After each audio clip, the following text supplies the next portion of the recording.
자, 11번부터 계속 보도록 하겠습니다. 자, 제연설비에서 배출기, 배출축 풍속은 몇 메타/세크 이하로 하여야 하는가라 있습니다. 자, 제연설비에는 이제 뭐 급기축, 급기축도 있고 배출축도 있는데, 자, 요렇게 이제 예를 들면 제연 구역이 있을 경우에, 자, 속부기를 통해서 이렇게 닥터를 통해서, 자, 요렇게 이제, 배출을 시키죠. 네, 배출을 시킵니다. 요렇게. 배출을 시키는데, 자, 배출기, 이게 이제 배출기죠. 네, 배출기가 되겠습니다. 자, 배출기의 이제 흡입축은 어떻습니까? 배출기의 흡입축은 15m/s죠. 15m/s 이하로 유지를 해야 되고, 이하로. 그 다음에 배출축이 이제 배출기의 배출축. 자, 여기가 이제 이쪽은 이제 배출축이죠. 자, 배출기의 배출축은 이제 20m/s 이하로 이렇게 하도록 되어 있습니다. 자, 여기에서는 배출기 이제 배출축 풍속이기 때문에 배출기의 배출축 풍속이죠. 그렇기 때문에 이제 20m/s 이하가 되겠습니다. 그래서 이제 3번이 답이죠. 3번. 다음 12번. 자, 옥내 소화전 함에 설치하는 소방호스의 설치 방법으로 가장 적당한 것은 되어 있습니다. 자, 옥내 소화전 함에 설치하는 이제 소방호스죠. 자, 옥내 소화전입니다. 자, 옥내 소화전 함에 이제 호스. 네, 호스.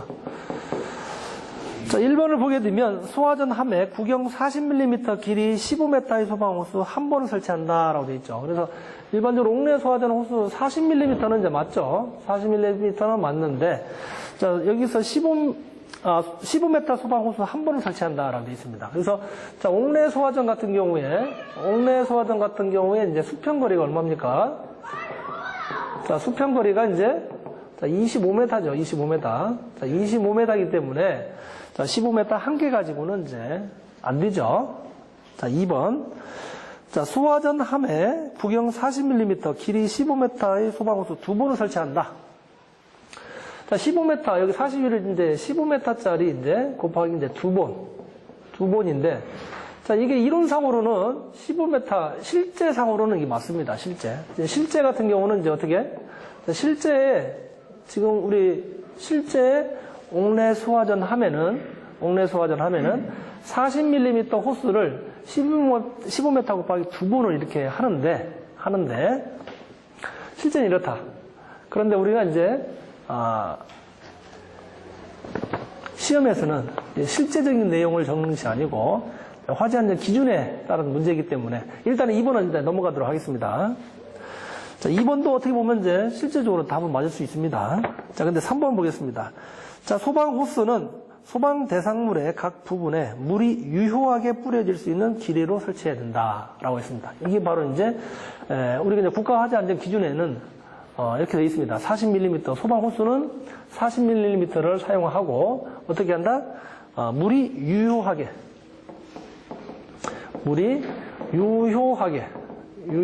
이제 뿌려질 수 있도록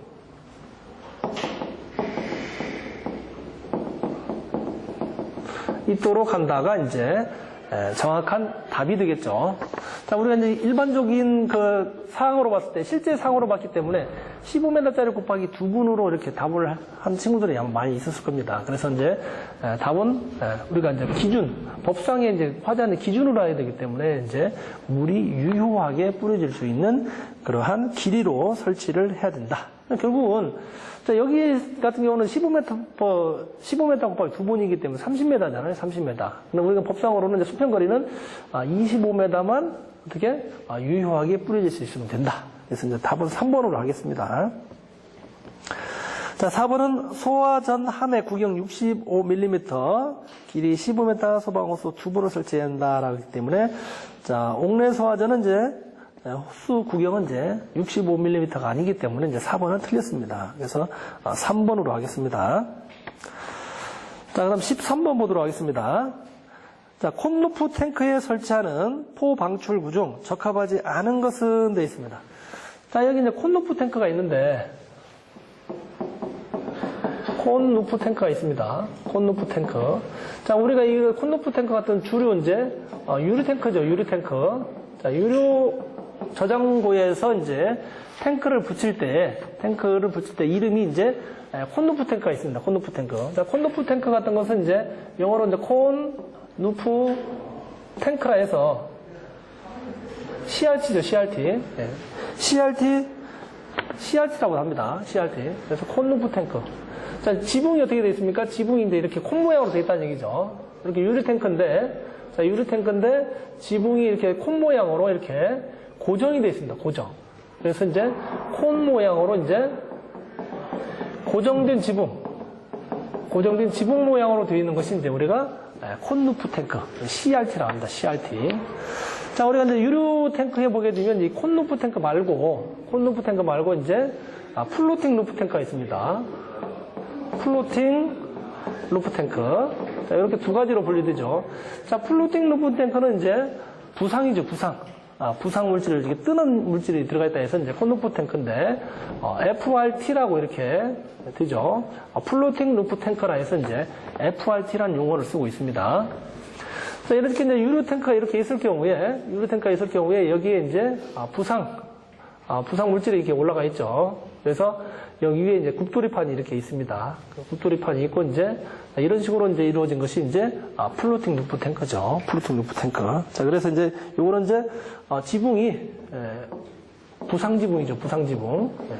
부상 지붕 구조. 이렇게 뜨는 구조 형태로. 유류가 이제 유류를 사용하게 되면 요 떠 있기 때문에 이게 밑으로 내려가고 그다음에 유류를 다시 채우게 되면 다시 이렇게 뜨는 이러한 구조로 이루어진 것이 이제 플로팅 루프 탱크가 되겠습니다. 자, 그런데 우리 문제에서는 CRT 요거죠. 콘루프 탱크에 대한 포 방출 구조 적합하지 않는 것이라고 했습니다. 자, 먼저 이제 그 특형 방출구가 있는데, 특형 방출구는 이제 이런 곳에 이제 이렇게 고정된 배관에다가 여기에 이제 이런 식으로 이제 여기 이제 그 플로팅 루프 탱크에다가 여기 환상 부분 있죠. 환상 부분에다가 이제 포를 방출하는 방법이 이제 특형 방출구죠. 자, 이런 식으로 돼 이런 것이 이제 특형 방출구다. 특형. 예. 자, 그래서 특형 방출구는 이제 어디에 해당된다? 플로팅 루프 탱크에 해당이 됩니다. 그래서 1번이 틀렸네요. 자, 그 다음에 첫 번째 일형 방출구는, 자, 이렇게 이제 그 배관이 가서 포가 있는데, 유리면 이렇게 있을 경우에 여기에 이제 폼통이 있습니다. 폼통. 자, 이렇게 폼통이 있어서 폼을 만들어서 이렇게 폼통을 이용해서 이렇게 뿌려지는 방법이 이제, 요게 이제 일형이죠. 일형 방출구가 되겠고. 자, 2형 같은 경우는 이제 여기도 마찬가지 이렇게 배관이 있는데, 여기 이제 반사판이 있죠. 반사판이 있어서 포를 만들어서 이제 이렇게 전면적으로 펼쳐지는 방식이 이제 2형 방출구가 되겠습니다.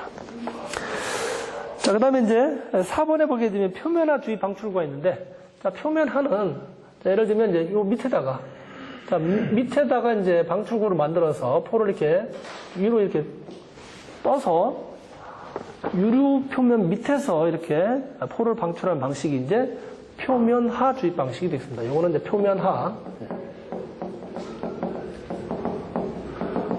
자, 그래서 이제 그 콘루프 탱크에는 이렇게, 자, 1형과 2형, 그 다음에 표면화 주입 방식. 하나 더 추가시킨다면 이제 반표면화 주입 방식이 있습니다. 그래서 이렇게 이제 1형, 2형 표면화 주입 방식, 반표면화 주입 방식이 이제 CRT, 콘루프 탱크에 해당된다. 그래서 13번의 답은 이제 1번 특형 방출구는 이제 FRT, 플로팅 루프 탱크에 해당되는 그러한 고정포 방출구가 되겠다. 다음 14번, 분말 소화 설비의 용기 유니트에 설치되어 있는 밸브가 아닌 것은 되어 있습니다. 자, 분말 소화 설비는 이제 소화약제가 분말계라 있죠.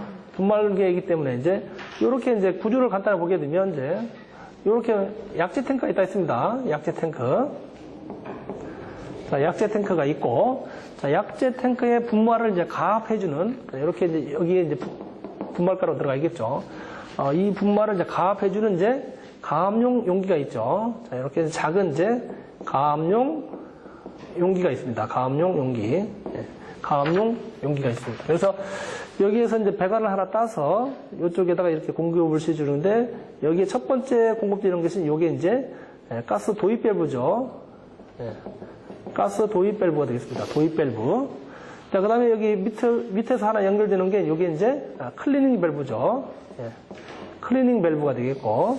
예, 그 다음에 여기 밑에서 이제 하단부에서 연결되는 돼서 이제 요 주밸브, 요게 이제 주밸브죠, 주밸브. 주밸브가 있고. 자, 주밸브에서 이제 각각의 이제 방호 구역으로 이렇게 나눠지는 뭐가 있습니까? 이제, 요게 이제 선택 밸브가 있다, 선택 밸브. 자, 선택 밸브가 있습니다, 선택 밸브. 그 다음에 이제 여기, 약제 탱크 상부에 이제 이렇게 밸브가 하나 더 있는데, 자, 요 밸브는 이제 여기에 연결되죠. 그래서 요거 이제 가압용 가스를 이제 공급한 다음에 그 방출이 다 끝난 다음에 이제 약체 탱크에 있는 이제 잔존 가스를 이제 방출하기 위한 밸브가 이제 여기 이제 배기 밸브가 되겠습니다. 배기 밸브. 자, 배기 밸브가 있고.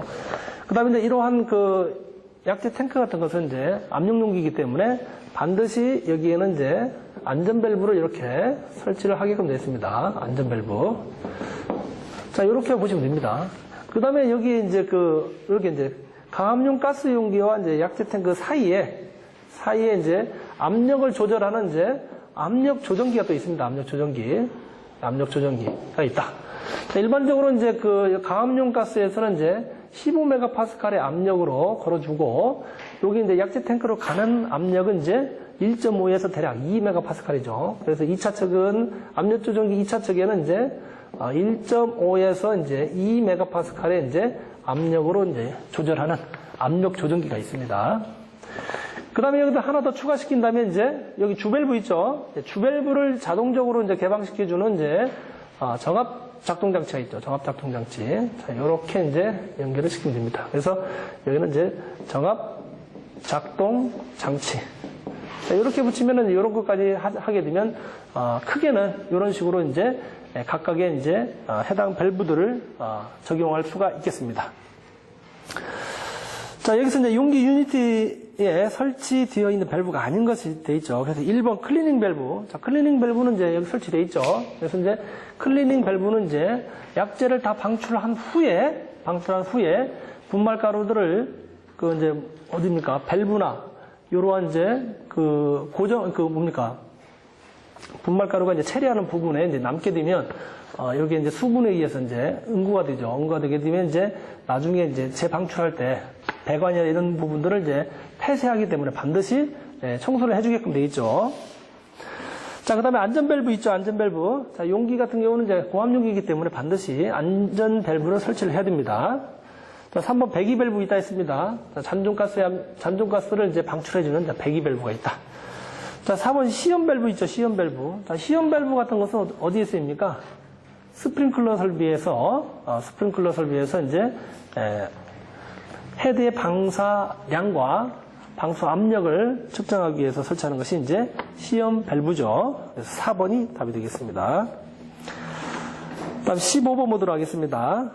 다음 중 의료시설 2층에 설치되어야 하는 피난기구로 적합하지 않은 것은 되어 있습니다. 자, 1번을 보게 되면 공기안전 매트죠. 자, 의료시설 같은 것은 우리가 환자를 생각해서 이렇게 답을 구하라 했죠. 자, 공기안전 매트는 어떻습니까? 위층에서 떨어져야 됩니다. 떨어져서 이제 바닥에 설치되어 있는 매트에 떨어져서 피난할 수 있는 그러한 기구가 이제 공기안전 매트죠. 근데 이제 환자가 다시 또 이게 떨어진다는 것은 또 위험성이 많기 때문에 이제 공기안전 매트는 피난기구가 이제 의료시설에서 피난기구가 아니죠. 그래서 1번이 되겠고 1번이 답이네요. 자, 미끄럼대, 그 다음에 구조대, 자, 그 다음에 피난용 트랩 이렇게 전 시간에 한번 했기 때문에 그때 설명을 다시 들어보면 되겠습니다. 그래서 15번의 답은 이제 1번 공기안전 매트가 답이 되겠습니다. 다음 16번 건식 스프링클러 설비에서 하향형으로 헤드를 설치할 때 다음 중 어느 것을 설치해야 되는가라고 되어 있습니다. 자, 일반적으로 이제 건식 밸브, 건식 스프링클러 설비 같은 것은 상향식을 헤드를 설치하게끔 되어 있습니다. 상향식 헤드. 자, 건식 스프링클러 설비는 이제 상향식 스프링클러 헤드를 설치하게 되어 있는데, 부득이하게 이제 하향식 스프링클러를 설비하게 되면 어떤 걸 설치해야 되느냐? 자, 1번 드라이 펜던트. 바로 답이 나왔네요. 드라이 펜던트가 이제 바로 하향형으로 이제 설치할 수 있는 그런 헤드가 되겠죠. 자, 드라이 펜던트 같은 것은 이제 그 안에 질소 또는 이제 부동액으로 이렇게 충전을 해서 뭡니까? 동파 우려가 있는 곳에 설치할 수 있는 것이 이제 드라이 펜던트가 되겠습니다. 자, 2번 글라스 벌브는 이제 어떻습니까? 요건 이제 폐쇄형 스프링클러 헤드인데, 여기에 해당이 없죠. 다음 3번 메탈 피스는 없고, 4번 업라이트. 요거는 이제, 업라이트는 상향형 헤드를 이제 업라이트라 하죠. 그래서 여기서 답은 이제 하향형으로 설치할 수 있는 것은 드라이 펜던트 타입이 되겠습니다. 다음 17번 보도록 하겠습니다. 전엽 방출 방식인 경우 할론 240이 소화약제를 방출하는 분사 헤드는 어떠한 상태로 방사되어야 하는가라고 되어 있습니다. 자, 어떻든 간에 계속해서 지금 할로겐 화합물에 대한 그 문제가 나오고 있기 때문에 일단은 봐야 될 것 같습니다. 규제는 이제 2020년부터 이제 규제가 들어가는데 어떻든 간에 이제 지금 그 유지 관리 차원에서 계속 그 산업기사 시험에 이렇게 할로겐 화합물 소화에 대한 문제가 한두 번씩 나오고 있으니까 어떻든 계속 봐야 될 것 같습니다. 자, 전엽 방출 방식은 이제 밀폐된 방어 구역 안에 고정식으로 이제 배관 및 헤드를 설치해서 밀폐된 공간에 이제 방사해서 소화 작업을 할 수 있는 것이 이제 전엽 방출 방식인데, 자, 할론 2402 같은 경우는 할론 2402 같은 것은 이제 비점이 높아요. 끓는 점이. 자, 끓는 점이 이제 높죠. 자, 끓는 점이 높다. 자, 비점이 대략 얼마냐면 47.5도가 돼요. 47.5도. 예. 자, 47.5도. 비점이 끓는 점이 47.5도이기 때문에 자, 할론 2402 같은 것은 상온에서 어떻게 존재하느냐면 이제 액상으로 이렇게 존재합니다. 액상으로. 상온에서 이제 액상으로. 끓는 점이 높기 때문에 상온에서 액상으로 존재합니다. 그렇기 때문에 이제 그렇게 이제 분무를 할 때 최소한 이제 얘가 액상이기 때문에 이제 적상으로 분무를 하지 말고 우리 국가화재안전 기준에 할론 2402 같은 것은 이제 무상으로 분무를 해야 된다라고 이렇게 되어 있습니다. 무상으로. 자, 참고로 이제 그 할론 1211 같은 경우 1211이라고 그다음 할론 1401 있죠. 1401이 있습니다. 자, 요것 같은 것은 이제 비점이 낮습니다. 비점이 낮죠. 자, 할론 1212 같은 것은 얼마입니까? 마이너스 3.4도씨죠. 마이너스 3.4도씨고. 자, 근데 할론 1301 같은 것은 어떻습니까? 더 낮죠. 더 낮다. 그러면 이제 마이너스 57.8도씨죠. 57.8도씨. 자, 이렇게 이제 그 할론 12나 할론 1302 같은 것은 비점이 이렇게 낮기 때문에 우리가 이게 대기 중에 바로 나오게 되면 얘네들은 어떻게 된다? 기상으로 바로 되죠. 기체 상태로 바로 되기 때문에 얘네들에 대해서는 이제 별도로 이제 법을 지정을 안 해줬죠. 그래서 이제 할론 2402 같은 것은 비점이 높기 때문에 상온에서 이제 액상으로 존재하기 때문에 이제 무상으로 이렇게 뿌려주도록 이렇게 법상으로 화재안전 기준에 지정이 되어 있습니다. 자, 그래서 17번의 답은 이제 1번 무상이죠. 무상이 되겠습니다. 다음 18번 보도록 하겠습니다.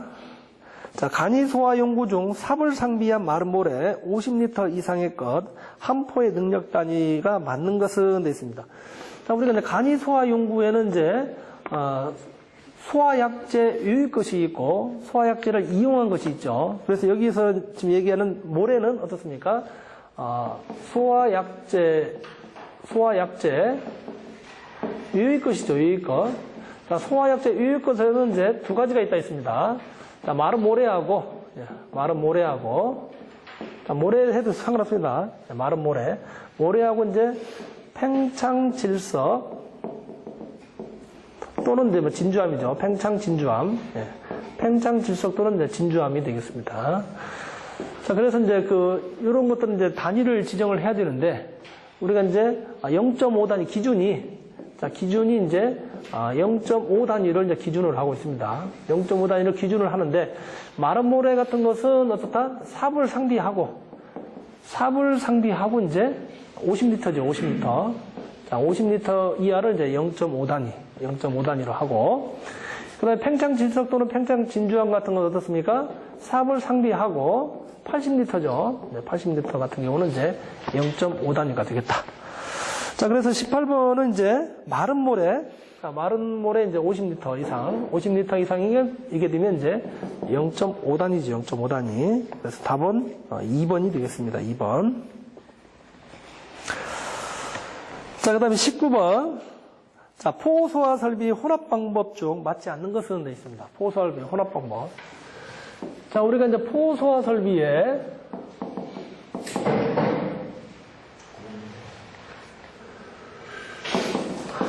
자, 혼합장치는 이제 네 가지가 있다 했습니다. 네 가지. 이렇게 이제 네 가지가 있다 했죠. 네 가지. 자, 먼저 보게 되면 이제 프레저 프로포셔너가 있죠. 프레저. 자, 우리 지문의 1번에 보게 되면 이제 프레저 프로포셔너 방식이 있다. 자, 이 프로포셔너가 이제 혼합장치입니다.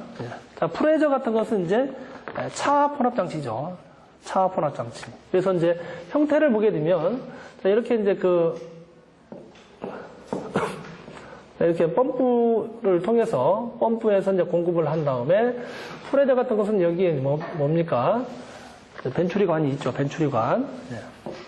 여기 이제, 벤추리관이 있습니다. 벤추리관이 있어서 이제 포 방출구가 있고, 여기에 이제 포 원액 탱크가 있죠. 포 원액 탱크가 있는데, 자, 이렇게 이제 바로 연결시키는 게 아니고, 프레저 프로포셔너 방법은 이제 펌프 출구에서 나온 그 가압수를 이쪽으로 집어넣어주는 것이죠. 집어넣어줘서, 자, 이 포 원액 탱크에는 이제 다이아프램이 있습니다. 다이아프램. 그래서 이제 여기에서 압력으로 주게 되면, 여기서 벤추리 작용과 여기서 압으로 밀어주는 압력으로 이제 원활하게 더 이렇게 빨려 들어갈 수 있게끔, 이렇게 만들어진 것이 이제 프레저 프로포셔너 방식이 되겠다. 자, 2번에 보게 되면 뭐가 있냐? 라인 프로포셔너 방식이다. 라인 프로포셔너 방식. 자, 프로포셔너 방식 중에서 가장 간단한 것이 이제 라인 프로포셔너 방식이다. 자, 여기 이제 펌프 같은 거 다 생략하고, 자, 여기서 다 생략을 하게 되면, 자, 라인 프로포셔너 방식은 이제 여기에 마찬가지 이제 여기 벤추리관이 있습니다. 자, 벤추리관. 자, 벤추리관을 지나서 이제 이렇게 방출구가 있는데, 여기에다가 그냥 뭡니까? 포 원액 탱크. 자, 포 원액 탱크에 간단하게 이제 이렇게 배관만 하나 연결해서 이렇게 혼합장치가 바로 라인 프로포셔너 방식입니다. 그래서 라인 프로포셔너 방식은 순수하게 여기 벤추리 작용에 의해서 포가 빠져 들어가는 이런 방식이 이제 혼합하는 방식이 이제 라인 프로포셔너 방식이 되겠습니다. 그래서 혼합장치 중에서 가장 간단한 방식이 이제 라인 프로포셔너 방식이 되겠다. 다음 세 번째 보게 되면 프레저 사이드 프로포셔너 방식이 있습니다. 프레저 사이드 프로포셔너 방식. 자, 이것도 마찬가지 이렇게 이제 여기에 보게 되면 이제 혼합기가 있죠. 혼합기가 있고 이렇게 이제 방출구가 있는데, 자, 여기에는 이제 포 원액 탱크가 있습니다. 자, 포 원액 탱크를 프레저 사이드 프로포셔너 방식 같은 거는 이제 별도의 이제 압입용 탱크가 있죠. 압입용 펌프가 있죠. 압입용 펌프를 별도로 두어서 포 원액에 있는 포를 압입용 펌프로 인해서 혼합기로 보내서 이렇게 혼합을 하는 방식이 이제 프레저 사이드 프로포셔너 방식이 되겠습니다. 그래서 자, 프레저 사이드는 이제 프레저 방식에다가 이제 펌프가 하나 들어갔다 이렇게 생각해야 됩니다. 이 방식이 이제 프레저 사이드 프로포셔너 방식이 되겠습니다. 자, 그 다음에 이제 마지막으로 이제 펌프 방식이 있죠. 펌프 프로포셔너 방식입니다. 펌프 프로포셔너 방식. 자, 이제 3번하고 이제 4번이 가장 헷갈리는데, 펌프 프로포셔너 방식이 있다 해가지고, 별도의 여기 압입용 펌프 있잖아요. 압입용 펌프가 있다 해서, 펌프 프로포셔널 방식으로 이렇게 착각하는 경우가 항상 헷갈립니다. 항상. 그래서 자, 펌프 프로포셔널 방식은 이제 기존에 있는 펌프를 이용한다. 기존의 가압 송수 장치를 이용한다. 이렇게 생각해야 됩니다. 그래서 자, 여기에서 이렇게 이제 펌프가 있죠. 자, 여기 펌프가 있습니다. 펌프가 이렇게 있으면은 이제 자, 여기 포 방출구가 있는데 자, 별도의 이제 펌프 출구 측에다가 바이패스 관을 하나 땁니다. 바이패스 관을 하나 따죠. 그래서 이제 여기에 이제 요 다시 펌프 입구 측하고 이제 이렇게 혼합한 다음에 다시 여기에다가 이제 포 원액 탱크를 연결한 방법이 되겠습니다. 자, 이렇게 탱크를 하고 자, 여기에 이제 혼합기가 있겠죠. 혼합기가 있고 그 다음에 요 혼합기하고 이제 포 원액 그 사이에 이제 뭐가 있습니까? 농도 조절 밸브를 이제 설치하는 방식이 이제 뭡니까? 펌프 프로포셔널 방식이죠. 그래서 이제 별도의 이제 어떻습니까? 펌프 가압 송수 장치, 기존의 가압 송수 장치 출구 측에다가 배관을 하나, 바이패스 배관을 연결을 해서 포 원액과 이렇게 혼합을 해서 다시 이렇게 공급하는 방식이 이제 펌프 프로포셔널 방식이다. 그래서 항상 3번 프레저 사이드 프로포셔널하고 펌프 프로포셔널하고 항상 헷갈리기 때문에 프레저 사이드는 별도의 압입력 펌프가 들어간다 생각하고 펌프 프로포셔널 방식은 기존의 펌프를 이용한다. 이렇게 반드시 머릿속에 집어넣어야 됩니다. 자, 그래서 포소화 설비 혼합 방법 좀 맞지 않는 것이 이제 4번이죠. 리퀴드 펌핑 프로포셔널 방식은 아예 없지요. 그래서 이제 답은 4번이 되겠습니다. 4번. 다음 20번 보도록 하겠습니다.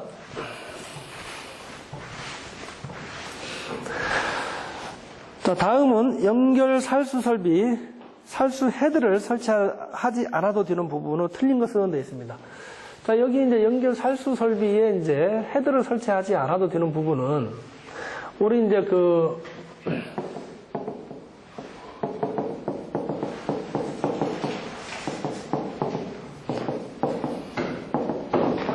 자, 헤드 설치 제외가 있는데, 자, 이거는 이제 우리가 이제 스프링클러 설비에 보게 되면, 헤드 설치 제외 부분이 있죠. 헤드 설치 부분. 그 대부분의 이제 동파와 이런 게 물과 이제 직접적으로 반응하지 않는 부분. 이런 부분들은 이제 쉽게 이해할 수 있고, 그 다음에 이제 천정 속에다가 이제 천정 반자에다가 이제 헤드를 설치해야 되는데, 그 천정 속이 이제 불연제냐, 중불연제냐, 이거에 따라서 이렇게 이제 또, 거리가 있죠. 그래서 이제 연결 살수 설비 이제 헤드도 마찬가지 설치 제의 사항이 있는데 자, 스프링클러 설비하고 거의 비슷하다라고 이렇게 이해를 하면 되겠습니다. 자, 1번을 보게 되면 천장 및 반자가 불연재료 유의 것으로 되어 있고 천장과 반자 사이 거리가 0.5m 미만인 부분. 자, 이거는 헤드를 설치하지 않아도 되죠. 자, 이렇게 있습니다. 천장이 있는데 자, 여기에다가 이제 헤드를 설치하죠, 이렇게. 자, 헤드를 설치하는데, 천장과 반자 사이. 자, 여기 이 사이가 이제 뭘로 돼 있다? 불연재료로 돼 있다. 자, 불연재료로 돼 있고, 불연재 유의 것입니다. 불연재료. 자, 유의 것으로 돼 있고, 자, 불연재 유의 것이기 때문에 이 높이가 상당히 적어야 된다. 이 높이가. 그래서 이 높이가 이제 0.5m지. 이 높이가 이제 0.5m 이제 미만인 경우에는 0.5m 미만인 경우에는 이제 헤드를 설치하지 않아도 되죠. 네. 그래서 이제 불연재로 유의 것이기 때문에 이 거리가 상당히 낮아야 되겠죠. 자, 이렇게 이런 부분에는 이제 0.5m 미만인 부분에는 헤드를 설치하지 않아도 되죠. 2번 병원의 수술실, 응급처치실, 기타 이와 유사한 장소가 있죠. 자, 이거 병원의 수술실이나 응급처치실 같은 것은 이러한 전기 기기도 많죠. 그 다음에 이제 전기 기기도 많이 있기 때문에 물로 인해서 이제 소화를 하게 되면 어떻습니까? 환자들이 이제 감전에 이제 위험이 있기 때문에 이러한 연결 살수 설비에 이제 살수 헤드를 설치할 수가 없죠. 자, 그다음 3번을 보게 되면 발전실, 변압기, 기타 이와 유사한 전기 설비가 설치되어 있는 장소 되겠죠. 자, 이러한 발전실이나 이제 변압기, 기타 전기 설비가 있는 곳은 이제 전기 감전의 위험이 있기 때문에 이제 이렇게 이제 살수 설비를 이제 설치할 수가 없죠. 자, 그다음 4번 펌프실, 보일러실, 현관 및 로비 높이 10m 이상인 장소 등 기타 이와 유사한 장소가 되겠습니다. 자, 여기 이제 펌프실 같은 경우는 일반적으로 이제 물을 사용하는 장소이기 때문에 사용하는 장소이기 때문에 이제 스프링클러 설비를 이제 뭡니까?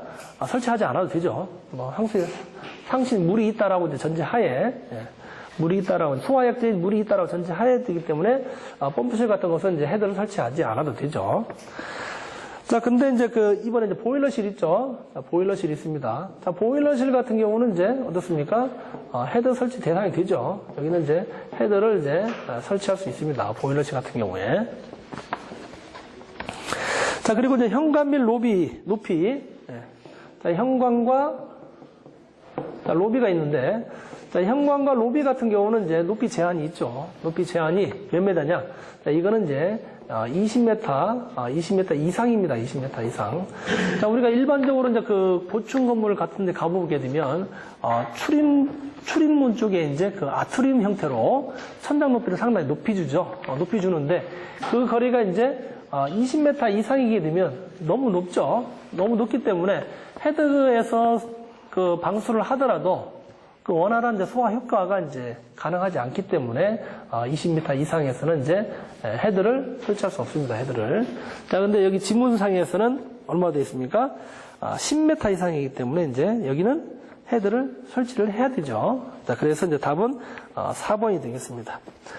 자, 이외에도 보게 되면 자, 여기 이 천장 속이 있는데 자, 여기 속이 이렇게 이제 우리 지문처럼 불연재료 요일 것인 경우에는 이제 자, 0.5m. 자, 0.5m가 있죠.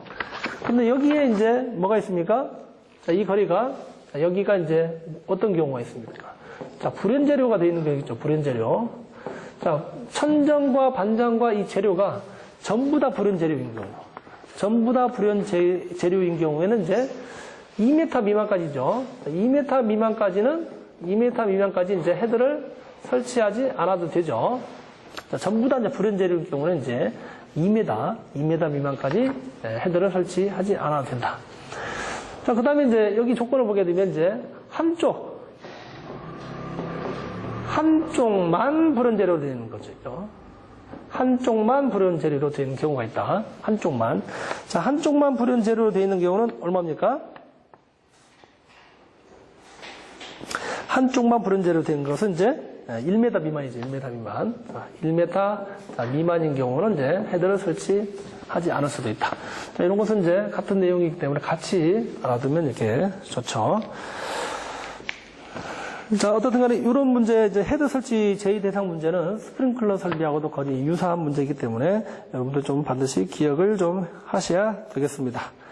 자, 이렇게 해서, 올해 2014년도 이제 마지막 4회 때 시험을 치는 산업기사 문제 풀이를 마치겠습니다.